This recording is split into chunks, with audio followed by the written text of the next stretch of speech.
வணக்கம் brothers and sisters. இன்றைக்கி நம்ம வந்து அருமையான வில்லேஜ் ஸ்டைல் பீஃப் கறி பண்ண போகிறோம். அதுக்கு வந்து ஒரு குக்கர் எடுத்துக்கோங்க.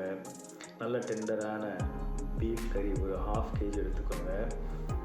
இன்றைக்கி வந்து நம்ம வந்து எப்படி செய்ய போகிறோம்னா, எல்லா இன்க்ரீடியன்ஸும் வந்து தனித்தனியாக போட்டு இல்லை, மொத்தமாக போட்டு செய்ய போகிறோம். அதனால் கறி போட்ட உடனே முதல்ல மிளகாய் தூள் உங்களுக்கு தேவையான அளவு, தனியாத்தூள் உங்களுக்கு தேவையான அளவு, அதற்கு பிறகு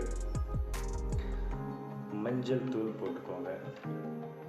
மஞ்சள் தூள் போட்டதுக்கப்புறம் கொஞ்சம் கரம் மசாலா.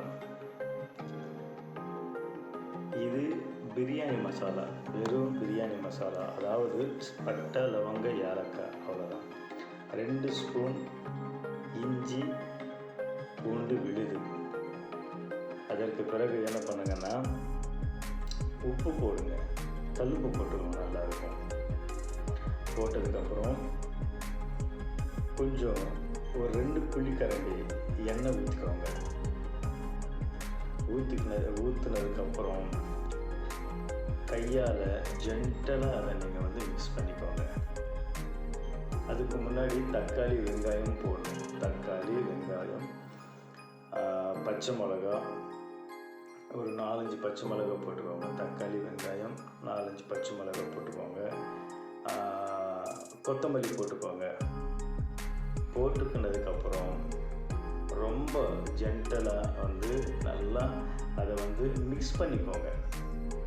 மிக்ஸ் பண்ணிக்கிட்டிங்கன்னாலே வந்து என்ன ஆகும்னா, தக்காளி வெங்காயம் இந்த ரெண்டுத்தில் இருக்கிற அந்த எசன்ஸ், அந்த சாறு வந்து அப்படியே குழம்புல அந்த கறியில் இறங்கிடும். கொஞ்சம் தண்ணி ஊற்றிக்கோங்க.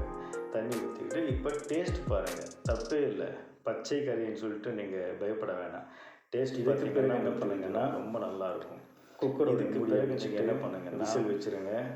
கரெக்டாக 5 விசில். இந்த கறி வந்து நல்ல டெண்டராக இருக்கிற கறி எடுத்திருக்கேன். ரொம்ப சாஃப்டாக இருக்கும், மட்டனை விட நல்லாயிருக்கும். ஒரு 5 விசில்ஸ், 5 விசில் வந்ததுக்கப்புறம் இறக்கிடுங்க.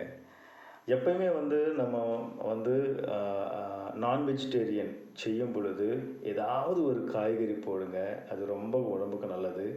நாங்கள் இன்றைக்கி போட்டது வந்து கோவக்காய், ரொம்ப நல்லாயிருக்கும். கோவக்காய் போட்டு ஒரே ஒரு விசில் வச்சுட்டு இறக்கிட்டு சாதம்,